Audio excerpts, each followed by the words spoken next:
अमरावती महानगरपालिका आणि राष्ट्रीय उपजीविका अभियान अंतर्गत public education and welfare society मार्फत चालविण्यात येणारे आधार शहरी बेघर निवारा केंद्र बडनेरा येथे दिवाळीच्या निमित्ताने विशेष कार्यक्रम आयोजित करण्यात आला।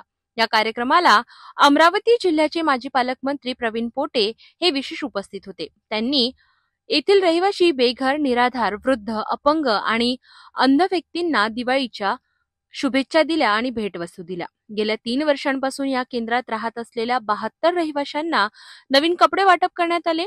तसेच सर्वांना दिवाळीचा फराळ देण्यात आला आणि दीपावली निमित्त 2 दिवस पुरणपोळीचे जेवण दिले गेले। या प्रसंगी निवारा केंद्राचे संचालक राजीव बसवनाते आणि व्यवस्थापिका ज्योती राठोड यांना भारताच्या राष्ट्रपती द्रौपदी मुर्मू यांच्या हस्ते तसेच मुख्यमंत्री देवेंद्र फडणवीस आणि उपमुख्यमंत्री एकनाथ शिंदे यांच्या उपस्थितीत शाहू फुले आंबेडकर पारितोषिक मिळाल्याबद्दल माजी पालकमंत्री प्रवीण पोटे यांनी सत्कार केला।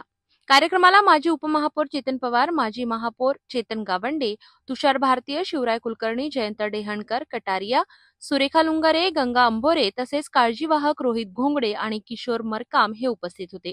या उपक्रमात भारतीय जनता पार्टीचे अनेक पदाधिकारी आणि कार्यकर्ते सहभागी झाले होते। कार्यक्रमाच्या शेवटी सर्वांनी एकत्रितपणे दिवे प्रज्वलित करत आधारमधील या दिवाळीचा उत्सव साजरा केला।